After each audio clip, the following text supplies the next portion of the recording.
For ever book heaven میں خوش آمدید ناول امر بیل جس کی رائٹر ہے عمیرہ احمد، اس کی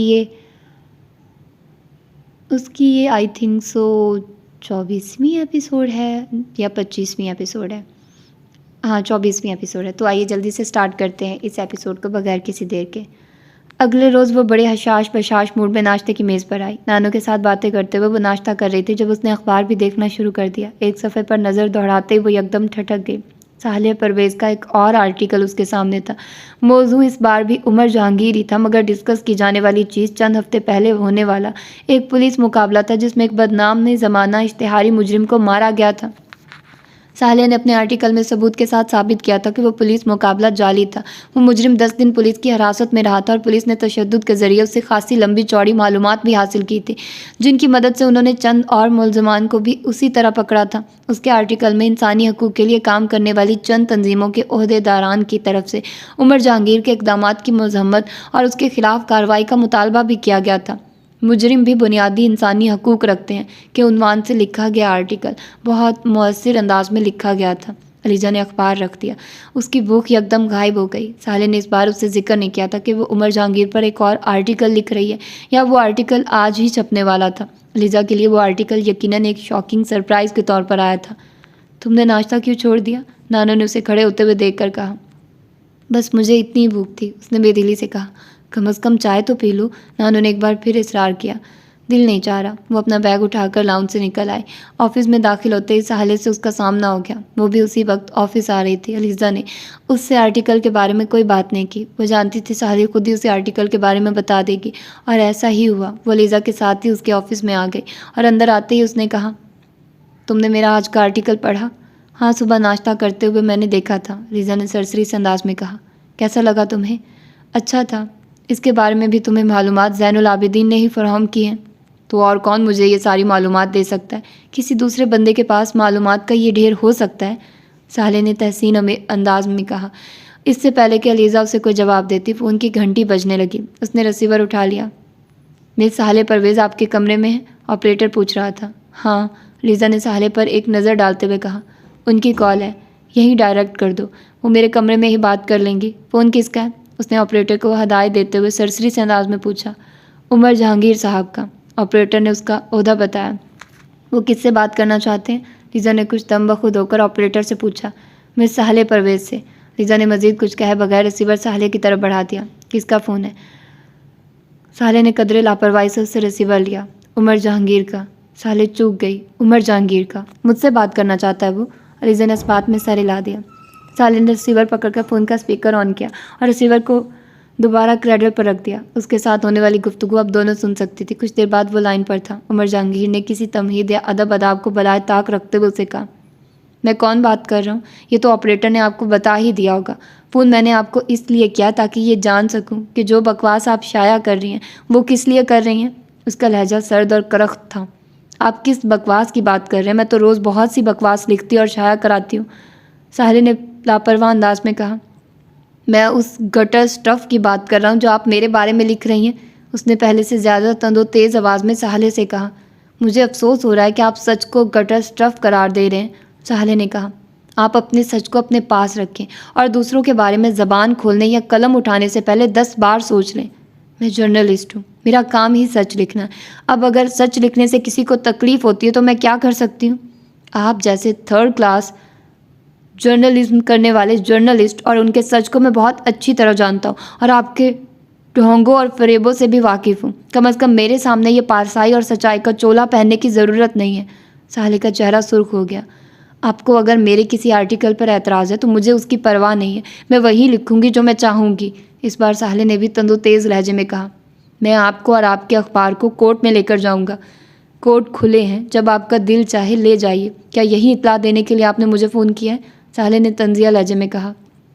نہیں، میں نے آپ کو یہ اطلاع دینے کے لیے فون نہیں کیا، ایسے کاموں کے لیے اطلاع کی ضرورت نہیں ہوتی۔ وہ اسی طرح کرخت لہجے میں بولتا گیا۔ میں فون کر کے صرف یہ دیکھنا چاہتا تھا کہ آپ حماقت کی کون سی سیڑھی پر تشریف فرما ہیں، اور یہ بھی چاہتا تھا کہ آپ اپنے قابل احترام انفارمر کو یہ اطلاع دے دیں کہ ایسی حرکتوں سے وہ میرا کچھ نہیں بگاڑ سکتا۔ کس کی بات کر رہے ہیں آپ؟ زین العابدین کی بات کر رہا ہوں، وہیں آپ کا ذریعہ معلومات بنا ہوا ہے نا؟ علیزہ کو ساحلیہ کے چہرے پر بے تحاشا حیرت نظر آئی۔ زین العابدین نے مجھے کوئی معلومات نہیں پہنچائی۔ یہ بات آپ کورٹ میں کھڑے ہو کر بتائیے گا، وہاں ضرورت پڑے گی آپ کے اس بیان حلفی کی، وہ ترش لہجے میں کہہ رہا تھا۔ میں آپ کی ایسی دھمکیوں سے خوف زدہ نہیں ہونے والی، صالح نے قدرے اکھڑ لہجے میں کہا۔ دھمکیاں کون دے رہا آپ کو؟ اتنا وقت کس کے پاس ہے میڈم؟ میں آپ کو اپنے لیگل رائٹس کے بارے میں بتا رہا ہوں، اس نے دوسری طرف سے طنزیہ انداز میں کہا۔ اور آپ کو کسی چیز سے ڈرنے کی ضرورت ہی کیا ہے؟ آپ ایسے ڈیسک پر بیٹھ کر گوسپ مونگرنگ کریں اور اگلے دن اخبار میں چھپوا دیں۔ اللہ اللہ، خیر صلاح، کسی کی جان جائے یا عزت، آپ کو اس سے کیا؟ میں کوئی گوسپ مونگرنگ نہیں کرتی، جو بات اپنے آرٹیکلز میں کہتی ہوں اس کا ثبوت ہوتا ہے میرے پاس، کریڈیبلٹی رکھتی ہوں، خواب میں آنے والی چیزوں کو نہیں لکھ دیتی۔ آپ کو مزید ثبوت چاہیے تو آپ یہاں اخبار کے دفتر تشریف لائیے، یا پھر کورٹ میں، تو آپ جا ہی رہے ہیں، کورٹ میں پیش کر دوں گی سارے ثبوت۔ عمر دوسری طرف اس کی بات پر مزید مشتعل ہوا تھا۔ تم اور تم جیسے جرنلسٹ اور ان کی کریڈیبلٹی، تم لوگ ہیڈ لائن مافیا ہوتے ہو، ساری زندگی تم لوگ ایک چھوٹی سی خبر کو مرچ مسالہ لگانے میں گزار دیتے ہو۔ شاید ہر رات تم لوگ یہی خواب دیکھتے ہوئے سوتے ہو کہ اگلے دن تمہاری دی ہوئی کوئی خبر یا آرٹیکل ملک میں طوفان اٹھا دے گا۔ راتوں رات شہرت مل جانے کی خواہش میں تم لوگ جھوٹ کے پلندے اکٹھے کرتے رہتے ہو اور پھر انہیں ٹھوس ثبوت کا ٹیگ پہنا دیتے ہو۔ صالح نے اس کی بات کاٹ دی۔ اور تم لوگ کیا کرتے ہو؟ لوگوں کو گھروں سے اٹھا کر جعلی پولیس مقابلوں میں مارتے ہو، رشوت کا پیسہ اکٹھا کرتے ہو، اس پر عیش کرتے ہو۔ دوسری طرف سے عمر کے ہنسنے کی آواز آئی۔ عیش؟ کون سا عیش؟ آپ جیسے لوگوں سے گالیاں کھانا عیش ہے؟ میں آپ سے؟ دوسری طرف سے عمر نے اس کی بات کاٹ دی۔ میرے بارے میں اب اخبار میں کچھ اور شائع نہیں ہونا چاہیے، ورنہ آپ کو اور آپ کے اخبار کو اس کی خاصی بڑی قیمت چکانا پڑے گی۔ اس سے پہلے کہ صالح کچھ کہتی، دوسری طرف سے لائن منقطع کر دی گئی۔ صالح نے برہمی سے میز پر ہاتھ مارا۔ تم اس شخص کا انداز دیکھو، کون کہے گا کہ یہ سول سرونٹ ہے، اور یہ لوگ نکلتے ہیں عوام کو نظم و ضبط سکھانے۔ مائی فٹ، اس نے غصے کے عالم میں میز پر ایک بار پھر ہاتھ مارا۔ اب تم دیکھنا میں اس کے ساتھ کرتی کیا ہوں۔ اس کی ساری گفتگو کو اخبار میں شائع نہ کیا تو پھر کہنا، بلکہ اس کال کی ایک ریکارڈنگ ہوم آفس کو بھی بھجواؤں گی۔ عمر جہانگیر اپنے آپ کو آخر سمجھتا کیا ہے؟ لیزا چپ چاپ صالح کو مشتعل ہوتے دیکھتی رہی۔ اس کا فائدہ کیا ہوگا؟ لیزا نے کچھ دیر صالح کو جھجک کر چپ ہوتے ہوئے دیکھ کر کہا۔ کس کا فائدہ کیا ہوگا؟ صالح نے یکدم رک کر اس سے پوچھا۔ عمر اور اپنی گفتگو کو اخبار میں شائع کرنے کا۔ میں عمر جہانگیر کو بتانا چاہتی ہوں کہ میں اس سے خوف زدہ نہیں ہوئی۔ لیزا نے اس کی بات کاٹ دی۔ یہ جان کر عمر جہانگیر کی صحت پر کیا فرق پڑے گا کہ تم اس سے خوف زدہ نہیں ہوئی؟ اگلی بار وہ مجھے فون کرنے کی جرت تو نہیں کرے گا؟ تمہارا خیال ہے یہ گفتگو شائع ہونے سے وہ ڈر جائے گا؟ لیزا نے مذاق اڑانے والے انداز میں کہا۔ ڈر جائے گا؟ وہ ڈر گیا ہے، ورنہ مجھے فون کبھی نہ کرتا، صالح نے اپنی بات پر زور دیتے ہوئے کہا۔ اور وہ بھی یہاں آفس میں؟ لیزا نے ایک گہرا سانس لے کر اسے دیکھا۔ اس کا دل چاہا وہ صالح سے کہے کہ عمر جہانگیر ایسی چھوٹی موٹی باتوں پر خوف زدہ ہونے والا شخص نہیں ہے۔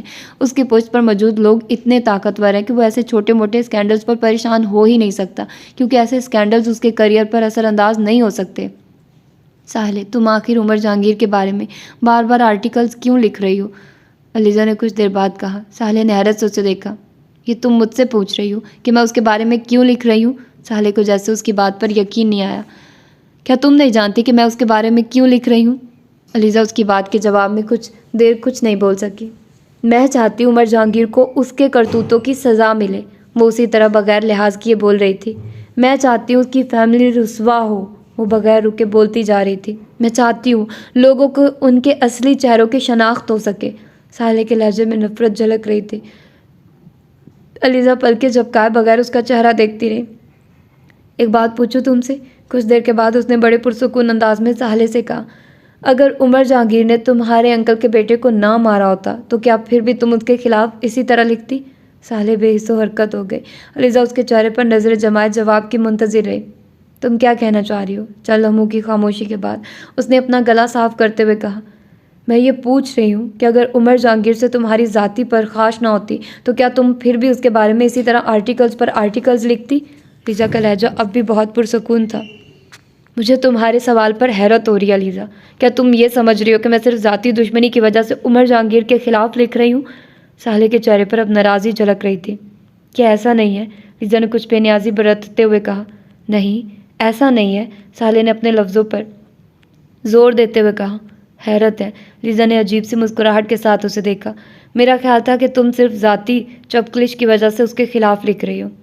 یہ خیال کیوں آیا تمہیں؟ تم نے خود مجھے اپنے انکل، ان کے بیٹے اور دوستوں کا واقعہ سنایا تھا۔ اب وہ قصہ سننے کے بعد میں اور کس نتیجے پر پہنچ سکتی تھی؟ میں نے تمہیں وہ واقعہ اس لیے نہیں سنایا تھا کہ تم یہ سمجھ لو کہ میں صرف اپنی دشمنی کی خاطر اس شخص کو بدنام کر رہی ہوں۔ اس کے خلاف جو کچھ بھی میں لکھ رہی ہوں وہ… رضا نے ساحلہ کی بات کاٹ دی۔ ہاں، میں جانتی ہوں کہ اس کے بارے میں تم جو کچھ بھی لکھ رہی ہو وہ سب سچ ہے، 100% نہ صحیح، 90% صحیح۔ تم اس کے خلاف سچ ہی شائع کرا رہی ہو، مگر کیوں؟ ایسے سچ کو ہر بیوروکریٹ کے ساتھ منسلک ہے۔ پھر عمر جہانگیر ہی کیوں؟ تم کسی اور کے بارے میں بھی تو لکھو۔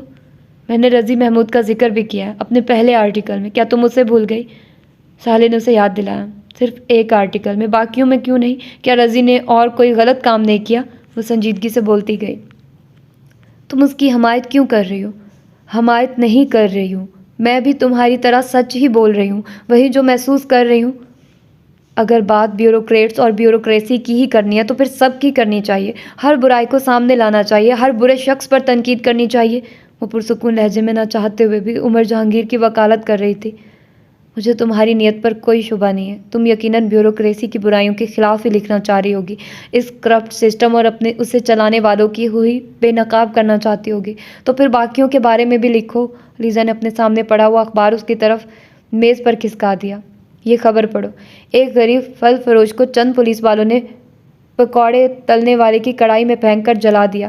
پھل فروش نے ہاسپٹل میں اپنے نزئی بیان میں بتایا ہے کہ پولیس والے اس سے پھل لینے کے بعد قیمت دیے بغیر جا رہے تھے۔ جب اس نے انہیں روکنے کی کوشش کی تو انہوں نے اسے پیٹنا شروع کر دیا اور پاس موجود تیل سے بھری کڑائی میں دھکیل دیا۔ وہ بغیر رکے کہہ رہی تھی، کل اس پھل فروش کی موت ہو گئی، اور پولیس کا کہنا ہے کہ انہیں اطلاع ملی تھی کہ وہ پھل فروش ہیروئن کا کاروبار کرتا تھا، اور اس دن وہ تفتیش کے لیے اس کے پاس گئے اور انہوں نے اس کی تلاشی لینے پر اس کے پاس سے بڑی مقدار میں ہیروئن اور چرس برآمد کر لی۔ پھل فروش نے گرفتاری اور اس الزام سے بچنے کے لیے خودکشی کی کوشش کی اور کڑاہی میں گر گیا۔ پولیس نے اس کے خلاف منشیات فروشی اور خودکشی کا مقدمہ درج کر لیا ہے۔ کوئی عقل کا اندھا بھی اس خبر اور واقعے میں موجود جھوٹ اور سچ کو جانچ سکتا ہے۔ کیا اس پھل فروش کے قتل کے الزام میں پورے اسٹیشن کے عملے پر مقدمہ نہیں چلنا چاہیے؟ S P, D S P اور ایس ایچ او کے خلاف نہیں لکھا جانا چاہیے، جو سب آنکھیں بند کیے سو رہے ہیں؟ اس بارے میں بھی لکھو۔ اس ایس پی اور ایس ایچ او کے بارے میں بھی ساحلہ پرویز کو آرٹیکلز لکھنے چاہیے، تاکہ اس شخص کے لواحقین کو بھی ویسا ہی انصاف مل سکے جیسا انصاف تم اپنے انکل کے بیٹے کے لیے چاہتی ہو۔ مگر… رضا ایک لمحہ کے لیے رکی۔ مگر اس پھل فروش کی کسی بھتیجی کا نام ساحلہ پرویز تو نہیں ہوگا جو اس کے بارے میں آرٹیکلز لکھے یا انصاف مانگنے کی جرات کرے؟ تیسری دنیا کے تیسرے درجے کا شہری؟ رضا، تم کہنا کیا چاہ رہی ہو؟ رضا ساحلہ کا لہجہ اس بار بدلا ہوا تھا۔ میں یہ کہنا چاہ رہی ہوں ساحلہ کہ تم اور میں قلم کی جس حرمت کی بات کرتے ہیں وہ صرف اب ایک کتابی بات ہے۔ ہم سچ لکھتے ہیں جب اس میں ہمارا اپنا مفاد وابستہ۔ ہم جھوٹ کو بے نقاب تب کرتے ہیں جب ہمیں اس سے کچھ فائدہ ہونے کی توقع ہو۔ تم غلط کہہ رہی ہو علیزہ۔ نہیں، میں غلط نہیں کہہ رہی ہوں۔ ہم لوگ دوسروں میں جس پروفیشنلزم کے نہ ہونے کا رونا روتے رہتے ہیں وہ ہم میں بھی نہیں ہے۔ علیزہ اسی طرح ٹھنڈے لہجے میں کہتی جا رہی تھی، کتنے جرنلسٹ واقعی پروفیشنل ہیں، تم انہیں انگلیوں کی پوروں پر گن سکتی ہو، اور کم از کم میں تمہیں پروفیشنل جرنلسٹ میں نہیں گردان سکتی، چاہے تم اس بات کو کتنا ہی برا کیوں نہ سمجھو۔ رضا نے صاف گوئی سے کہا۔ ساحلہ کچھ نہیں بول سکی۔ ہم سب ایک روٹن سسٹم کی پیداوار ہیں اور اسی میں رہ رہے ہیں۔ دوسروں پر انگلی اٹھانے سے پہلے اپنا گریبان اور دامن دیکھنا بہت ضروری ہے۔ اپنے کپڑوں پر دھبے لے کر دوسروں کے داغ دکھانا حماقت کے علاوہ اور کچھ نہیں ہے، اور تم یہی کرنے کی کوشش کر رہی ہو۔ رضا خاموش ہو گئی۔ میں پروفیشنل نہیں ہوں، تم پروفیشنل ہو۔ رضا نے سر اٹھا کر ساحلہ کو دیکھا۔ وہ بڑی عجیب سی مسکراہٹ کے ساتھ اسے دیکھ رہی تھی۔ بقول تمہارے، میں عمر جہانگیر سے ذاتی پرخاش رکھتی ہوں، اس لیے اس کے خلاف لکھ رہی ہوں، اور تمہارے نزدیک یہ پروفیشنلزم نہیں ہے؟ ساحلہ نے استہزائی انداز میں کہا۔ تو کیا یہ پروفیشنلزم ہے کہ تم عمر جہانگیر کو بچانے کی صرف اس لیے کوشش کر رہی ہو کیونکہ اس سے تمہاری رشتہ داری ہے؟ ساحلہ نے بڑے چپتے انداز میں جیسے انکشاف کیا۔ رضا چونک کے بغیر مسکرائی۔ مجھے حیرت نہیں ہوئی کہ تم میرے اور عمر جہانگیر کے رشتے کے بارے میں جانتی ہو۔ ہاں، میں اب تک حیران تھی کہ ایسا کیسے ہو سکتا ہے کہ تم اس رشتے کے بارے میں نہ جانتی ہو، جبکہ تمہارا انفارمر زین العابدین ہے اور وہ لوگوں کے خاندانوں کو کھنگال ڈالنے کا ماہر ہے۔ لیزا جیسے محظوظ ہو رہی تھی۔ ہاں، تم ٹھیک کہہ رہی ہو، یہ بھی پروفیشنلزم نہیں ہے، اور میں نے اپنے آپ کو پروفیشنل گردانا بھی نہیں۔ مگر تمہارا یہ الزام بالکل غلط ہے کہ میں عمر جہانگیر کو بچانے کی کوشش کر رہی ہوں۔ میں ایسی کوئی کوشش نہیں کر رہی۔ اس کی آواز اب بھی اسی طرح پرسکون تھی۔ میں صرف یہ چاہتی ہوں کہ اس کے ساتھ دوسروں کو بھی کٹہرے میں لا کر کھڑا کیا جائے۔ صرف ایک عمر جہانگیر کو ہی کیوں نشانہ بنایا جا رہا ہے؟ صرف اس کے خلاف ہی یہ ڈیفیمیشن کمپین کیوں چلائی جا رہی ہے؟ گڑے مردے ہی اکھاڑنے ہیں تو سب کے اکھاڑے جائیں، اور پھر اس وقت تم مجھے ان لوگوں کی فہرست میں شامل نہیں پاؤ گی جو کسی کو بچانے کے لیے بولے یا لکھیں گے۔ تم چاہتی ہو کسی کو سزا نہیں ملی تو تمہارے کزن کو بھی نہ ملے، سالے نے طنزیہ انداز میں کہا۔ مگر میں کہتی ہوں کہ کہیں نہ کہیں سے تو ابتدا ہونی چاہیے۔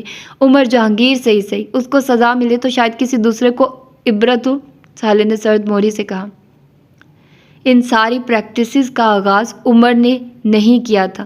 ان کے بارے میں کیا خیال ہے جنہوں نے یہ سب شروع کیا؟ وہ نہ چاہتے ہوئے بھی خود کو عمر کا دفاع کرنے پر مجبور پا رہی تھی۔ تم صرف یہ چاہتی ہو کہ عمر کو کچھ نہ ہو تاکہ تمہاری فیملی کے بارے میں کچھ بھی اخباروں میں نہ آئے، سالے نے عجیب سے انداز میں مسکراتے ہوئے کہا۔ نہیں، میں چاہتی ہوں سب کی فیملیز کے بارے میں لکھا جائے، سچ مچ سب کچھ، میری تمہاری سب کی فیملیز کے بارے میں، کیونکہ میں اپنی فیملی کے بارے میں رشک یا فخر جیسے کسی جذبے میں مبتلا نہیں ہوں۔ لیزا نے اس کے طنز کو نظر انداز کرتے ہوئے کہا۔ سالے اس کی بات پر مشتعل ہو گئی۔ میری فیملی نے ایسا کچھ نہیں کیا جس کے بارے میں اخباروں میں کچھ شائع ہو۔ کتنی عجیب بات ہے، جبکہ تمہاری فیملی کے بھی بہت سے لوگ بیوروکریسی میں اور جوڈیشنری میں ہیں۔ کیا یہ معجزہ نہیں ہے کہ وہ بالکل پاک باز ہیں؟ کوئی بری بات انہیں چھو کر نہیں گزری، کوئی کرپشن، کوئی اسکینڈل ان کے دامن پر کہیں کسی قسم کا کوئی دھبا نہیں ہے۔ کیا کوئی اس بات پر یقین کرے گا سالے؟ لیزا نے مسکراتے ہوئے کہا۔ میری طرح آخر تم بھی یہ تسلیم کیوں نہیں کر لیتی کہ تمہاری فیملی کے افراد سے بھی بہت سی غلطیاں ہوتی رہی ہوں گی، بلکہ اب بھی ہو رہی ہوں گی؟ میں ایسی کوئی بات تسلیم نہیں کر سکتی۔ اگر تمہاری فیملی کے بارے میں الزامات سامنے آ گئے تو اس کا یہ مطلب نہیں ہے کہ تم سب کی فیملیز کو ہی اسی فہرست میں لا کھڑا کرو۔ کم از کم میں اپنی فیملی کو اس فہرست میں شامل نہیں کر سکتی جہاں تمہاری فیملی کا نام درج ہے، سارے نے کندھے اچکاتے ہوئے سرد مہری سے کہا۔ تم مجھ پر متعصب ہونے کے الزامات لگا لو یا پھر مجھے ان پروفیشنل ہونے کے طعنے دے لو، مگر اس سے حقیقت نہیں بدلے گی۔ میں عمر جہانگیر کے بارے میں جو کچھ لکھ رہی ہوں وہ سچ ہے، اور یہ ضروری ہے کہ اسے اس کے کیے کی سزا دی جائے، سالے نے اسی رفتار سے بولتے ہوئے کہا۔ اب تم اسے ہمدردی کا نام دو یا رشتہ داری کا، بہرحال میں چاہتی ہوں کہ میرے کزن کے ساتھ ہونے والی بے انصافی کا ازالہ کیا جائے۔ تو پھر یہ قلم سے ہونے والا کوئی جہاد تو نہیں ہے جس کے بارے میں تم اور میں بلند بانگ دعوے کرتے پھرتے ہیں۔ یہ صرف اپنے اپنے مفاد کی جنگ ہے۔ کیوں میں غلط کہہ رہی ہوں؟ لیزا اب بھی اسی طرح پرسکون تھی۔ اپنے لیے انصاف طلب کرنا مفاد پرستی کیسے ہو گیا؟ سالے نے اس کی بات پر چپتے ہوئے انداز میں کہا۔ صرف اپنے لیے انصاف طلب کرنا مفاد پرستی ہی ہے، اسے کوئی اور نام نہیں دیا جا سکتا۔ ٹھیک ہے، پھر تم اسے مفاد پرستی کا نام دے لو۔ ہاں، میں چاہتی ہوں کہ عمر جہانگیر کو سزا ملے، کیونکہ اس کو سزا ملنی چاہیے، اور اگر میری اس خواہش کی وجہ اپنی فیملی کے ساتھ اس کی طرف سے کی جانے والی کوئی زیادتی ہے تو بھی میں حق پر ہوں، سالے نے دو ٹوک انداز میں کہا۔ میں انسان ہوں، فرشتہ نہیں ہوں، اور اگر یہی بات عمر جہانگیر کہے یا پھر رضی محمود تو سالے چند لمحوں تک کچھ نہیں کہہ سکی۔ اگر وہ بھی یہی کہیں کہ انہوں نے بھی اسی خود غرضی کا مظاہرہ کیا تھا جس خود غرضی کا مظاہرہ ہم سب اپنی اپنی استطاعت میں کرتے رہے ہیں تو تمہیں غلط، لیزا نے اس کی ناراضی سے کہی جانے والی بات کو کاٹ دیا۔ نہیں سالے، تم میری بات سنو۔ میں عمر جہانگیر کو بچانا نہیں چاہتی ہوں، مگر اس کے باوجود میں جانتی ہوں اسے کچھ بھی نہیں ہوگا، مگر میں پروفیشنل اخلاقیات کی بات کر رہی ہوں جو ہمیں سکھائی جاتی ہیں۔ جرنلزم، ایسا جرنلزم جو ہر قسم کے تعصب سے پاک ہو، ہر ذاتی پسند یا ناپسند سے معاورہ ہو، لیزا مایوسی کے عالم میں کہہ رہی تھی۔ ہم بیوروکریسی کو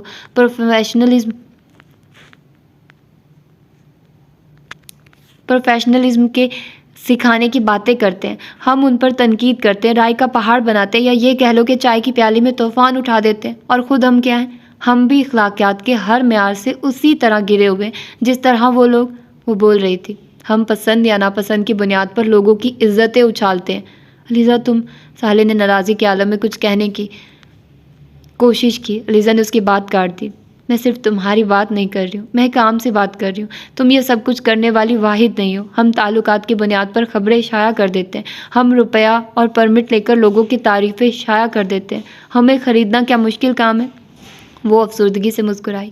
میں سوچتی تھی کہ شاید یہ ایک پروفیشن ایسا ہے جہاں ایمانداری سے سب کچھ ہوتا ہے، مگر اب میں جانتی ہوں کہ یہاں بھی ایمانداری کا تناسب اتنا ہی ہے جتنا سوسائٹی کے کسی دوسرے حصے میں۔ اس نے سر جھٹکا۔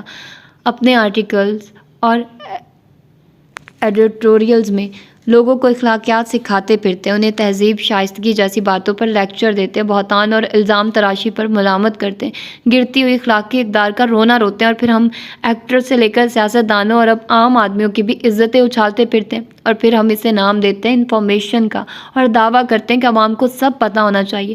ہم ہر خبر کو مرچ مسالہ لگا کر اخبار کی سرکولیشن بڑھانے کے لیے فرنٹ پیج پر لگا دیتے ہیں۔ فلاں نے فلاں کے ساتھ گھر سے بھاگ کر کورٹ میں شادی کر لی، فرنٹ پیج نیوز، اگلا پورا ہفتہ ہم اسے ہی کور کرتے رہتے ہیں۔ کسی جگہ 7 آدمی قتل ہو گئے، ہم 7 کی کٹی ہوئی گردنیں فرنٹ پیج پر شائع کر دیں گے۔ ہم نے آج تک معاشرے میں کون سا انقلاب برپا کر دیا ہے؟ ہم جن ایکٹریسز کے لباس اور کردار پر تبصرے اور تنقید کرتے ہیں، انہی ہیروئنوں کو انہی ملبوسات میں تصویریں شائع کرتے ہیں، اور ہم دوسروں میں قول و فعل کا تضاد ڈھونڈتے ہیں۔ وہ ہنسی۔ ہم جن سیاستدانوں پر کیچڑ اچھالتے پھرتے ہیں، انہی کی حمایت، انہی کی تعریفیں شائع کرتے ہیں، فخر سے لکھتے ہیں کہ فلاں نے ہمیں چائے پر بلایا، فلاں ساتھ دورے پر لے گیا، فلاں نے اپنے بیٹے کی شادی پر بلایا۔ ہم ان کے ساتھ تصویریں بھی کھنچواتے ہیں اور پھر ان تصویروں کو فریم کروا کر اپنی دیواروں پر بھی لٹکاتے ہیں۔ وہ ایک لمحہ کے لیے رکی۔ ہم بیوروکریسی پر انگلیاں اٹھاتے ہیں، ان کے ہر کام پر اعتراض کرتے ہیں اور اپنے تمام غلط کاموں کے لیے ان کے پاس بھی جاتے ہیں۔ اگر عمر جہانگیر نے تمہارے کزن کے ساتھ یہ سب کچھ نہ کیا ہوتا تو کیا تمہیں کبھی یاد آتا کہ وہ کس شہر میں کیا کارنامے کر رہا ہے؟ کبھی نہیں۔ ہمارے لیے پریشانی کھڑی ہو تو ہمیں ان پر اعتراض ہوتا ہے۔ ہمارے سارے کام کسی رکاوٹ کے بغیر ہو جائیں تو ہم ان کی تعریف میں زمین آسمان کے کلابے ملا دیتے ہیں۔ ہم سیاستدان کا چوتھا ستون۔ وہ ایک بار پھر ہنسی۔ اس بار ساحلیہ اٹھ کھڑی ہوئی۔ اس کے چہرے کے تاثرات اب پہلے سے زیادہ بگڑے ہوئے تھے۔ تمہاری اس ساری گفتگو کے باوجود میں عمر جہانگیر کے ساتھ ہونے والی اپنی گفتگو کو اخبار میں شائع کروں گی، اس نے علیزہ کو 2 ٹوک انداز میں کہا۔